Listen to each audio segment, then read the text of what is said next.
Hello students. In this lecture, I am going to discuss about the electric dipole.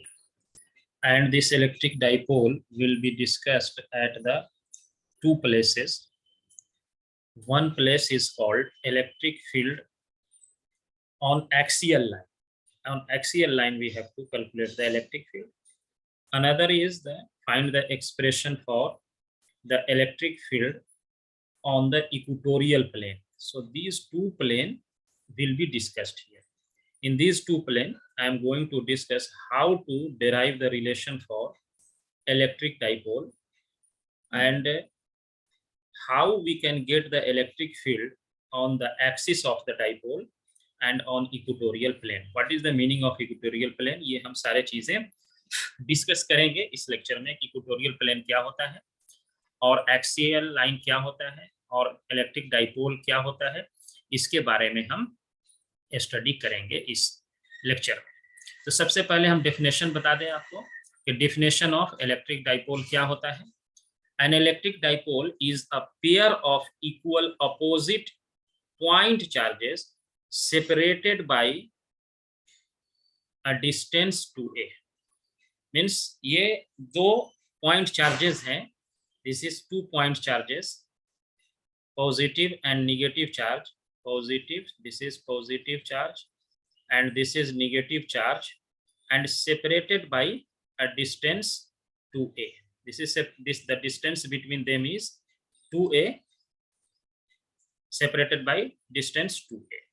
So this is called, and the magnitude of dipole is, it is written by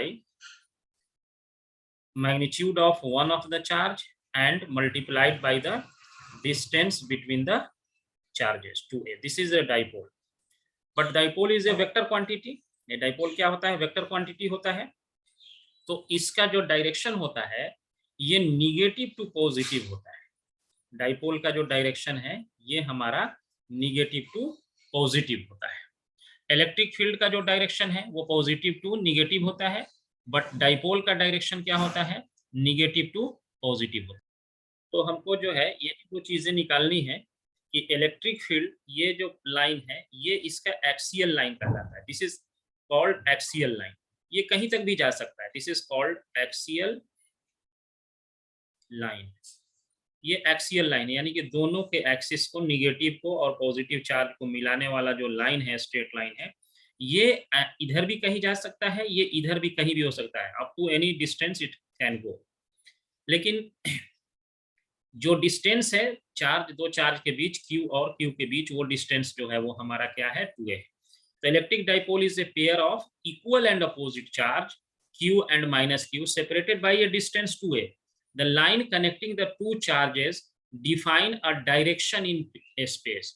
जो line इसको connect करता है ये इसके space में इसके direction को बताता है। इलेक्ट्रिक डाइपोल का डायरेक्शन जो होता है वो negative charge to positive charge होता है, और इलेक्ट्रिक फील्ड का डायरेक्शन जो होता है पॉजिटिव टू निगेटिव होता है। मान लीजिए यहाँ पे आपको बहुत सारे, इलेक्ट्रिक फील्ड का डायरेक्शन ऐसे होता है, ये ध्यान रखना है। इलेक्ट्रिक फील्ड का direction positive to negative and electric dipole का डायरेक्शन निगेटिव टू पॉजिटिव होता है। तो हमको क्या करना है? इलेक्ट्रिक फील्ड निकालना है। कहाँ पे? इस एक्सियल लाइन पे। ये इधर भी हो सकता है, इधर भी हो सकता है, एक्सियल लाइन पे निकालना है। एक इसको एक्सियल लाइन कहते हैं।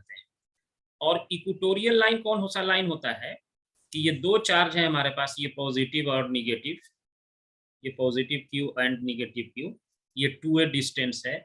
इसका परपेंडिकुलर डायरेक्शन में जो बाइसेक्टर है, वो लाइन जो इसको परपेंडिकुलरली बाइसेक्ट करता है ऐसे, इसके किसी पॉइंट पे इलेक्ट्रिक फील्ड निकालते हैं तो इसको इक्वेटोरियल प्लेन कहते हैं। इक्वेटोरियल प्लेन कहलाता है। यानी इस लाइन पे कहीं भी निकालेंगे इलेक्ट्रिक फील्ड, ये सपोज P है तो ये इक्वेटोरियल प्लेन है। तो मेरा काम है कि इस एक्सिस पे, यहाँ पे कहीं पे निकालना और यहाँ पे निकालना। हम कहीं भी स्पेस में इलेक्ट्रिक फील्ड निकाल सकते हैं due to this two dipole, but the simplest way is to calculate the electric dipole on the axial line and on the equatorial line. ये सबसे सिंपल होता है, इसीलिए हम इस पर यहाँ कैलकुलेशन करते हैं। अब देखिए इसमें कैलकुलेशन में क्या होगा इलेक्ट्रिक डाइपोल का, जो हम बात करेंगे यहाँ पे, field on axial line and equatorial line. इसको कैसे हम डिफाइन करते हैं? The electric field of a pair of charge minus Q and plus Q at any point in space can be found out from Coulomb's law and superposition principle. ये superposition principle अभी आपका नया है आपके लिए, ये हम लेटर डिस्कशन करेंगे। कूलम्स लॉ के हेल्प से हम कहीं भी इलेक्ट्रिक फील्ड जो है पता कर सकते हैं स्पेस में due to positive and negative charges. The result are simple for following two cases. कहीं भी निकाल सकते हैं, लेकिन दो ऐसा केस है जिसके वजह से इसके रिजल्ट सिंपल होते हैं। वो कौन से हैं? The point is on dipole axis and when it is equatorial axis. जो अभी हमने पहले बताया आपको, डाइपोल एक्सिस पे निकालना आसान है और इक्वेटोरियल एक्सिस पे निकालना आसान है।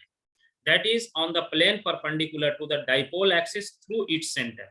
ये इक्वेटोरियल प्लेन का यही मतलब है, अभी मैंने बताया था। ये पॉजिटिव है, ये नेगेटिव है, इसका परपेंडिकुलर बाइसेक्टर करता हुआ जो प्लेन जा रहा है ऐसे, इस पे निकालने को हम लोग कहते हैं, क्या कहते हैं? इक्वेटोरियल प्लेन कहते हैं। और इधर कहीं निकालेंगे तो ये एक्सियल कहलाएगा। दिस एनी साइड, इधर भी हो सकता है, इधर भी हो सकता है, ये एक्सियल कहलाता है। तो अब हम वन बाई वन करके देखते हैं कैसे कैलकुलेट करते हैं electric dipole on axis. Calculation of field on axial line due to dipole. ये डाइपोल की वजह से है, डाइपोल है, ये ध्यान रखना है। हम किसी भी चार्ज की वजह से निकाल सकते हैं इलेक्ट्रिक फील्ड, लेकिन यहाँ डाइपोल का मतलब है कि दो इक्वल और अपोजिट चार्ज है। ये पॉजिटिव चार्ज है, ये निगेटिव चार्ज है। डाइपोल का डायरेक्शन कैसे? देखिए ये पी जो है, पी डाइपोल को रिप्रेजेंट करता है, और इसका डायरेक्शन कैसे है? ये डायरेक्शन ऑफ डाइपोल बता रहा है। This is direction of dipole. हमको क्या करना है? इसके इस P पॉइंट पे इलेक्ट्रिक फील्ड निकालना है। We have to find here electric field. यहाँ P पॉइंट पे इलेक्ट्रिक फील्ड निकालना है। ये कितना होगा? Due to this charge and this charge, इन दोनों चार्ज की वजह से इलेक्ट्रिक फील्ड P पे क्या होगा ये निकालना है। तो इलेक्ट्रिक फील्ड निकालने के लिए अब सबसे पहले हमको ये डिस्टेंस जो है इसके सेंटर से, यहाँ जो सेंटर है डाइपोल का, वहां से R डिस्टेंस पे हमको इलेक्ट्रिक फील्ड निकालना है। ये ध्यान रखना वाली बात है। कितने डिस्टेंस पे निकालना है? R डिस्टेंस पे सेंटर से हमको क्या निकालना है? इलेक्ट्रिक फील्ड निकालना है। तो यहां से यहां तक ये डिस्टेंस R है, और यहां से यहां तक का डिस्टेंस क्या है? दिस डिस्टेंस इज A, क्योंकि टोटल डिस्टेंस यहां से यहां तक 2A है। तो इस पॉइंट से इस पॉइंट तक का डिस्टेंस क्या होगा? सोचिए, R माइनस A हो जाएगा। ये टोटल R है, यहां से इसमें से A निकाल लेंगे तो ये डिस्टेंस R माइनस A बचेगा। अब यहां से यहां तक का डिस्टेंस निकालना है, ये वाला, तो कितना होगा? ये हमारा क्या हो जाएगा? R प्लस A हो जाएगा। ये R plus A is the distance due to distance, ये जो चार्ज माइनस क्यू रखा है उसके वजह से यहाँ पे जो है डिस्टेंस है पॉइंट P पे है, वो है R प्लस A। अब और क्या करेंगे हम इसमें? अब देखिए कि इस निगेटिव चार्ज की वजह से जो इस पे फील्ड लगेगा उसका डायरेक्शन कैसे होगा? अंदर की तरफ। निगेटिव चार्ज जो है अट्रैक्ट करता है, तो यहाँ पे हम टेस्ट चार्ज क्या मानते हैं? पॉजिटिव टेस्ट चार्ज रखा हुआ है। एज्यूम करेंगे यहाँ पे पॉजिटिव टेस्ट चार्ज रखा हुआ है, और पॉजिटिव टेस्ट चार्ज जब यहाँ पे रखा हुआ है, मान लीजिए कि हमने इसको पॉजिटिव टेस्ट चार्ज यहाँ पे दे दिया। सपोज करें कि यहाँ पे ये पॉजिटिव टेस्ट चार्ज अगर कुछ रखा होता, यहाँ पे यूनिट पॉजिटिव चार्ज रखा होता, तो ये क्या करता है? इसको अट्रैक्ट करता है। इसीलिए ये electric field due to negative charge का डायरेक्शन ये है, और ये पॉजिटिव पॉजिटिव को क्या करता? रिपेल करता। तो इसीलिए electric field due to positive charge ये लिखा हुआ है। अब इलेक्ट्रिक फील्ड का हम इक्वेशन जानते हैं। Magnitude of electric field due to negative charge क्या होगा? इस डायरेक्शन में है K Q डिवाइडेड बाई इस चार्ज का इस पॉइंट से डिस्टेंस कितना है? R प्लस A है, इसका स्क्वायर हो जाएगा। K Q by R square हो गया। तो यहां से यहां तक डिस्टेंस है। उसके बाद फिर लिखिए निगेटिव चार्ज की वजह से electric field due to positive charge, तो पॉजिटिव चार्ज के वजह से जब लिखेंगे ये वाला चार्ज, इसके वजह से ये डिस्टेंस है, कितना डिस्टेंस r माइनस ए है, तो k Q divided by r minus A का होल स्क्वायर हो गया।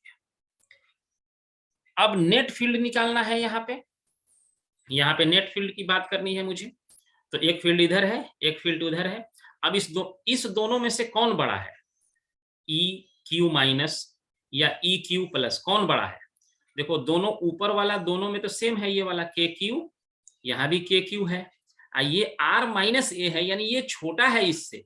तो नीचे में जब छोटा होगा तो ये वाला बड़ा हो जाएगा। ये नीचे वाला पोर्शन इसका क्या है, छोटा है, तो ये पूरा पोर्शन क्या हो जाएगा, ये बड़ा हो जाएगा। यानी ई क्यू पॉजिटिव बड़ा है। ऐसे भी बड़ा होगा क्योंकि ई क्यू पॉजिटिव इस पॉइंट से क्या है, पास में है, इसलिए इसका वैल्यू बड़ा होगा। फिजिकली हम ऐसे भी समझेंगे। तो रिजल्टेंट फील्ड हमको ई जो निकालेंगे इस पर, तो ये क्या करेंगे, बड़े में से छोटे वाले को माइनस कर देंगे। बड़ा वाला कौन है, ई क्यू पॉजिटिव वाला, ये एक सेकेंड है, इसको मिले,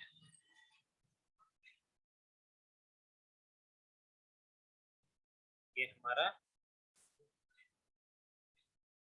इसको हम क्या करेंगे, बड़े वाले को यहाँ से, इसको, ये हो गया हमारा, यहाँ पे बड़ा वाला हमारा फील्ड कौन सा है, ई पॉजिटिव क्यू के वजह से, और छोटा वाला हमारा कौन है, निगेटिव है, ई क्यू निगेटिव, इसको क्या कर देंगे, माइनस कर देंगे। अब माइनस करेंगे और फिर इसका वैल्यू पुट कर देते हैं यहाँ पे। तो यहाँ पे हमारे पास क्या आ जाएगा, ई क्यू पॉजिटिव का वैल्यू ये है, K Q by are minus A का स्क्वायर माइनस के Q by R plus A का स्क्वायर हो गया, इतना लिख देंगे। अब आगे क्या करेंगे, देखिए बहुत सिंपल है कैलकुलेशन, थोड़ा करना पड़ेगा, तो यहां से करते हैं इसको कैलकुलेशन। तो E will be equal to K Q, दोनों में से कॉमन ले लीजिए, जैसे ही कॉमन लेंगे 1 बाई आर माइनस ए का whole square minus 1 by R plus A का होल स्क्वायर, ये इतना आ जाएगा। अब इस दोनों का एलसीएम लेंगे तो क्या आ जाएगा, ये के क्यू ऐसे ही रहा, एलसीएम लेंगे तो ये हो जाएगा हमारा R square minus A square का होल स्क्वायर हो जाएगा। इस यानी ये a माइनस बी है इंटू ए प्लस बी है। तो इस दोनों को अगर हम मल्टीप्लाई करेंगे तो हमारे पास क्या हो जाएगा, ए स्क्वायर माइनस बी स्क्वायर का फॉर्मूला हो गया, क्योंकि ये दोनों पे स्क्वायर है तो ये स्क्वायर यहाँ आ जाएगा।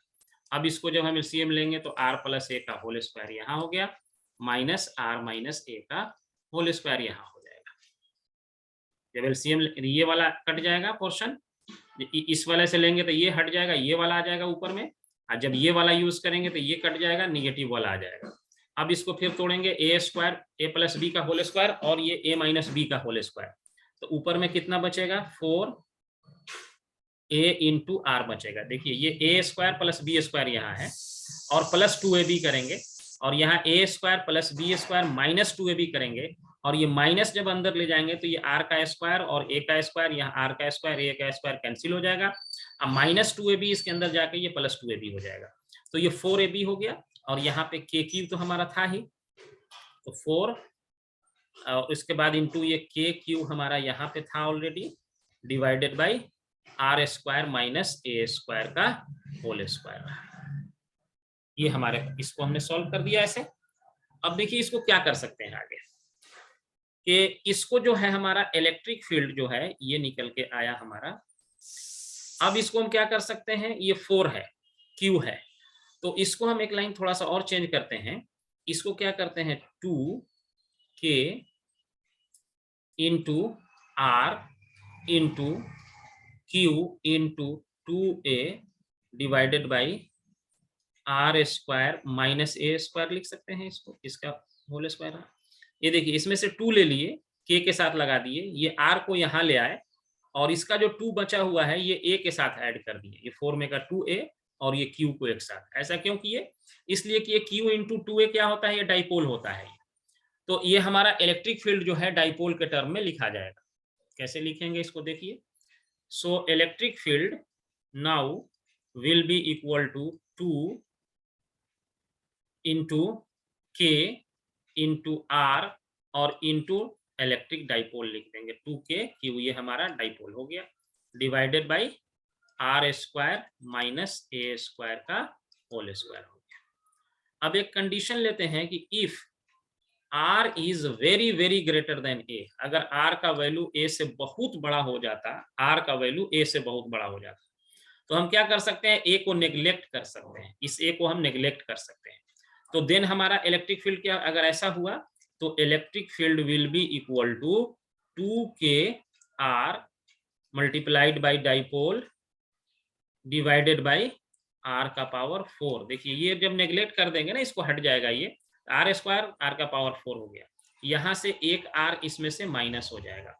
तो इलेक्ट्रिक फील्ड जो है ये हमारा 2k into p dipole moment divided by r का पावर 3 आ गया। यहाँ जो है ये मैग्नीट्यूड लिखिए डाइपोल मोमेंट का, और इसको अगर हम डाइपोल यूनिट वेक्टर से मल्टीप्लाई कर देंगे, क्योंकि इलेक्ट्रिक फील्ड भी क्या होता है, ये वेक्टर क्वांटिटी होता है। अब देखिए इलेक्ट्रिक फील्ड कैसे है, अभी हम लोगों ने देखा था कि इलेक्ट्रिक फील्ड इनवर्सली रिलेशन होता है आर स्क्वायर के, लेकिन यहाँ क्या है, इलेक्ट्रिक फील्ड इनवर्सली प्रोपोर्शनल है r का पावर 3 से। कब, जब हम डाइपोल के लिए बात करेंगे तब। ये ध्यान रखना है, डाइपोल के केस में इलेक्ट्रिक फील्ड क्या होता है, इनवर्सली प्रोपोर्शनल है cube of the distance from the centre. अगर हमारा डाइपोल है तो इस केस में इलेक्ट्रिक फील्ड का रिलेशन ऐसा आता है। यही रिलेशन हमको डेराइव करना था, जो कि यहाँ पे हमने पहले लिखा हुआ था, यही रिलेशन डेराइव करना है। 4q, k का वैल्यू डाल देंगे 1/4 पाई एप्सिलॉन नॉट भी डाल देंगे, तो k का वैल्यू कितना होता है, 1/4 पाई एप्सिलॉन नॉट होता है। तो ये हमारा डाइपोल के टर्म में हम लिख सकते हैं 2/4 पाई एप्सिलॉन नॉट भी होता है, इनटू डाइपोल का मैग्नीट्यूड डिवाइडेड बाय r का पावर 3 इनटू यूनिट वेक्टर। ये यूनिट वेक्टर क्या है, इसका मैग्नीट्यूड 1 होता है, और डायरेक्शन बताने के लिए है कि ये जो है हमारा वेक्टर फॉर्म में रिप्रेजेंटेशन है। ये हो गया, तो हमारा इलेक्ट्रिक फील्ड निकल गया ऑन द एक्सियल लाइन। अब बात करेंगे इक्वेटोरियल लाइन के electric field on equatorial line. Calculation of the field on equatorial plane. देखिए इक्वेटोरियल प्लेन का क्या मतलब है, ये है हमारा इलेक्ट्रिक फील्ड निकालना है इक्वेटोरियल प्लेन पे। देखिए कैसे है, ये डायग्राम यहाँ पे दिखाया गया है। इक्वेटोरियल प्लेन का क्या मीनिंग है, यहाँ पे है पॉजिटिव चार्ज, यहाँ पे है निगेटिव चार्ज, इस पॉइंट पे इलेक्ट्रिक फील्ड निकालना चाह रहे हैं। यहाँ पे ये प्लेन जो है ये हमारा इक्वेटोरियल प्लेन है, वो कहाँ से, इसको बाइसेक्ट करता हुआ लाइन खींचे, किसी पॉइंट P पे ले ली, और डाइपोल का डायरेक्शन ये P है, ऐसे दिखाया हुआ, निगेटिव से पॉजिटिव होगा। अब इस पॉइंट पे अगर पॉजिटिव चार्ज होता तो ये निगेटिव वाला क्या करता है, अट्रैक्ट करता है, ये डायरेक्शन ऐसा दिखाया हुआ है, ये अट्रैक्ट करता है ऐसे करके, ये इस दर से डायरेक्शन हो जाता है, और ये पॉजिटिव है, ये भी पॉजिटिव है, तो ये क्या करता है, इलेक्ट्रिक फील्ड ऐसे आउटसाइड डायरेक्शन जाता। अब इस दोनों के बीच अगर हम एंगल देखेंगे तो कितना हो जाएगा, 120 डिग्री हो जाएगा, ये एंगल 60 डिग्री है। तो अब दो वेक्टर ये EP और EQ दोनों क्या होगा, सेम है। यहाँ पे देख, दोनों का मैग्नीट्यूड सेम कैसे होगा, अभी लिखते हैं। Electric field due to positive Q, electric field due to positive Q क्या लिखेंगे, KQ by R square. R क्या है, यहाँ से यहाँ तक का डिस्टेंस है, और ये डिस्टेंस क्या दिया हुआ है, यहाँ से R है, और ये डिस्टेंस आपका दिया हुआ है A। दूसरा कलर ले लेते हैं, ये वाला डिस्टेंस यहाँ से यहाँ तक क्या है, R है, और ये वाला डिस्टेंस यहाँ से यहाँ तक क्या है, A है। तो जब ये A है और ये R है तो ये हाइपोटेन्यूज निकालेंगे, ये हाइपोटेन्यूज हो जाएगा under root A square plus R square हो जाएगा। उसी तरह से ये डिस्टेंस भी वही होगा, यहाँ से यहाँ तक निकालेंगे तो ये भी होगा under root A square plus R square हो जाएगा, क्योंकि यहाँ से यहाँ तक तो ये भी A ही है ना, ये डिस्टेंस ये A है, और यहाँ से यहाँ तक ये क्या है, R है, तो ये हाइपोटेन्यूज हो जाएगा A square plus R square.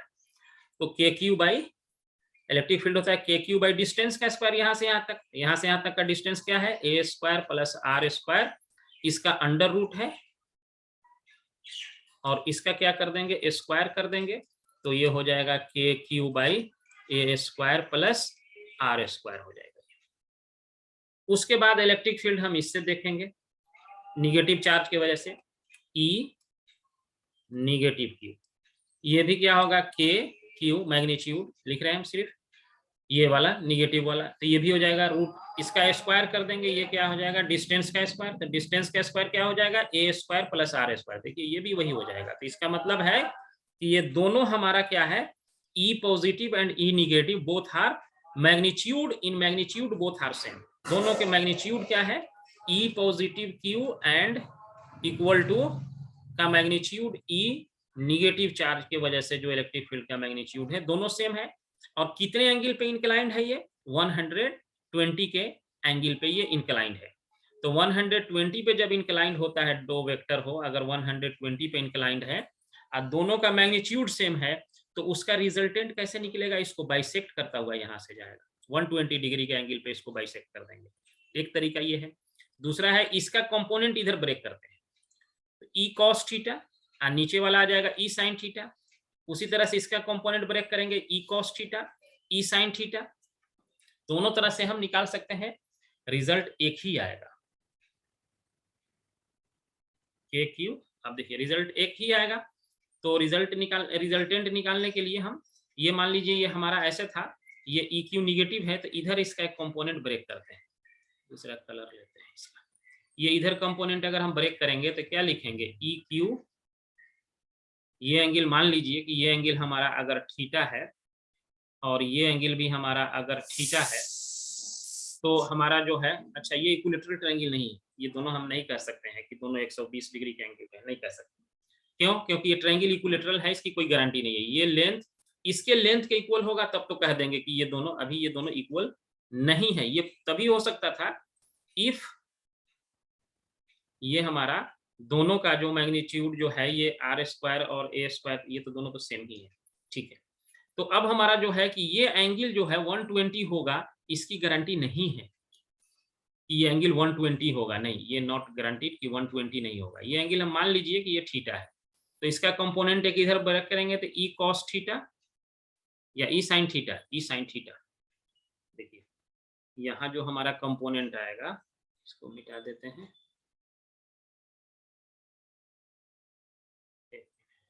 ये हमारा जो एंगल होगा इसको हम लिख सकते हैं, क्या लिख सकते हैं, इसके वजह से जो कंपोनेंट इधर आएगा वो हो जाएगा ई कॉस थीटा। ई का मैग्नीट्यूड तो दोनों का सेम है, दोनों का मैग्नीट्यूड सेम है, लेकिन एंगल 120 है नहीं, इसकी गारंटी नहीं है, 120 एंगल नहीं होगा, 120 तभी होगा जब ये तीनों साइड का लेंथ सेम होगा, तो ये नहीं मालूम ये सेम है कि नहीं, और एक कंपोनेंट इधर ब्रेक करेंगे तो ई साइन थीटा हो जाएगा। ये इसका भी उसी तरह से एक कंपोनेंट ब्रेक करते हैं इधर इस लाइन पे, और एक कंपोनेंट इस लाइन पे पॉजिटिव चार्ज की वजह से, तो पॉजिटिव चार्ज की वजह से इधर भी करेंगे तो एक हमारा ई कॉस थीटा ही आएगा, ये दोनों का मैग्नीट्यूड सेम है, इसको मान लीजिए कि ई है, तो ई कॉस थीटा, और इधर क्या हो जाएगा ई साइन थीटा, ई साइन थीटा इक्वल अपोजिट है, ये कैंसिल कर जाएगा। तो अब क्या कर सकते हैं, जब ये कैंसिल हो गया तो देखिए, तो टोटल फील्ड जो निकलेगा, total field at P point पे टोटल फील्ड की अगर हम बात करें तो हमारा क्या निकल के आएगा, ये दोनों को ऐड कर देंगे ना, E cos theta plus E cos theta, तो ये क्या हो जाएगा ट्वाइस ई कॉस थीटा, और ई का वैल्यू हमको पता है, यही निकाले हैं ना, K Q by A square plus R square, इस वैल्यू को यहाँ डाल देते हैं, इसका वैल्यू जो है, तो ट्वाइस ई का वैल्यू हमारा आया है K Q by R square plus A square into cos theta. अब मुझे क्या करना पड़ेगा, कॉस थीटा का वैल्यू निकालना पड़ेगा, तो कॉस थीटा कितना आएगा, देखिए कैसे निकाल सकते हैं, सोचिए, कॉस थीटा का वैल्यू ये है थीटा, है ना, ये एंगल हमारा कितना हो जाएगा 90 माइनस थीटा हो जाएगा, ये तो फिक्स है 90 माइनस थीटा हो जाएगा, ये वाला 90 माइनस थीटा हो गया। अब जो है ये 90 माइनस थीटा है, तो हमको निकालना है cos 90 माइनस थीटा का वैल्यू। अब यहाँ पे हम साइन का फॉर्मूला लगा देते हैं। इस ट्रायंगल को अगर हम ऐसे खोलें, ये वाला देखते हैं, ये ट्रायंगल ऐसे है और ये वाला हमारा एंगल जो है 90 माइनस थीटा है, और ये वाला लेंथ कितना है, r है, ये वाला लेंथ कितना है, a है, और ये वाला लेंथ कितना है, a square plus r square है। दूसरा कलर लेते हैं, ये वाला लेंथ मेरा r square plus a square का अंडर रूट। तो इसमें हम साइन थीटा लगाते हैं, sine 90 minus theta equal to क्या होगा, p बाई एच। p क्या है, थीटा के सामने वाला p होता है, तो ये हो गया a एंड ये हो गया under root a square plus r square. और साइन 90 माइनस थीटा क्या होता है, कॉस थीटा। तो इसका मतलब है कॉस थीटा हमारे पास क्या आ गया, a by R square plus a square का अंडर रूट हो गया ये होगा। अब इसी वैल्यू को यहाँ पे पुट करना है इलेक्ट्रिक फील्ड के लिए, कॉस थीटा निकालने के लिए। तो हमारा इलेक्ट्रिक फील्ड का जो वैल्यू होगा at point P on equatorial plane, तो E equal to 2kq into cos theta a by R square plus a square का अंडर रूट हो गया ये वाला तो रहेगा ना यहीं पे, R square plus a square. अब इस दोनों को जब हम सॉल्व करेंगे, इसका पावर 1 है, इसका पावर कहेंगे स्क्वायर रूट का मतलब 1/2, तो 1 में 1/2 ऐड करेंगे तो 3/2 हो जाएगा। तो ये हो गया k q into a, 2k, 2 यहाँ लगा देते हैं, डिवाइडेड बाई कितना हो जाएगा, R square plus a square का पावर 3/2। इसका पावर 1 है, इसका पावर क्या है 1/2, तो 1 में 1/2 ऐड करेंगे तो 3/2 हो गया, तो ये आ गया हमारे पास। अब अगर ऐसा हो जाता, यहां भी एक एजम्पशन मानते हैं, suppose if r is very very greater than a, अगर r का वैल्यू a से बहुत बड़ा हो जाता, तो इस a को हम क्या करते हैं, नेग्लेक्ट कर देते। तो हमारे पास इलेक्ट्रिक फील्ड का वैल्यू क्या आ जाता है, k into 2aq divided by, ये तो नेग्लेक्ट हो गया, r का पावर यहाँ 3 और इसका पावर क्या हो जाता, 3 r का पावर हमारे पास यहाँ क्या हो जाता है, अब ये हो जाता है हमारा 3/2, यहाँ r स्क्वायर है ना, ये वाला r स्क्वायर बच जाएगा, ये तो नेग्लेक्ट हो गया, खत्म हो गया। अब ये 2 से 2 कैंसिल हो जाएगा, तो ये हमारा क्या बचेगा, k into 2aq divided by r का पावर 3। तो यहाँ पे इलेक्ट्रिक फील्ड हमको ऐसा निकल के आया, ये क्या है, k का वैल्यू है 1/4 पाई एप्सिलॉन नॉट, इसी को तो डाइपोल मोमेंट कहते हैं, डाइपोल मोमेंट का मैग्नीट्यूड r³ हो गया। तो यहाँ पे इलेक्ट्रिक फील्ड हमारा इस तरह से निकल करके आ गया। तो ये इलेक्ट्रिक फील्ड का हमारा एक्सप्रेशन हुआ ऑन इक्वेटोरियल प्लेन पे हुआ, जो इक्वेटोरियल प्लेन है ये वाला। तो इसमें हमारा kq बाई आर स्क्वायर के फॉर्म में ये आया, पी आर के फॉर्म में। और दूसरा हम दिखाते हैं, यहाँ भी आया, तो यहाँ एक टर्म एक्स्ट्रा था, 2 आया था। जब हम एक्सियल लाइन में बात कर रहे हैं, 2 epsilon 4 pi epsilon naught P by R का पावर 3 आता है। और इक्वेटोरियल प्लेन में यही 2 नहीं है, यहाँ 2 एक्स्ट्रा है एक्सियल लाइन में, इक्वेटोरियल प्लेन में बाकी सब सेम है एक्सेप्ट 2। तो ये याद करने के लिए हमको आसानी रहेगा कि आप जब इक्वेटोरियल प्लेन की बात करेंगे तो वहाँ 2 नहीं होगा, और एक्सियल प्लेन में जब हम बात करेंगे तो वहाँ पे 2 आएगा। हम उसको भी यहाँ लिख देते हैं, ये इक्वेटोरियल प्लेन के लिए है, इक्वेटोरियल प्लेन के लिए है, और ई का वैल्यू क्या है, 2/4 pi epsilon naught P by R का पावर 3 है। ये किसके लिए है, ये है आपका एक्सियल प्लेन के लिए, एक्सियल लाइन पे जब निकालते हैं दोनों के एक्सियल लाइन पे, और ये है इक्वेटोरियल लाइन पे के लिए, इक्वेटोरियल लाइन पे।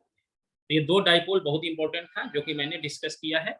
नेक्स्ट वीडियो में हम डिस्कस करेंगे some numericals related to dipole and electric field from the exercise.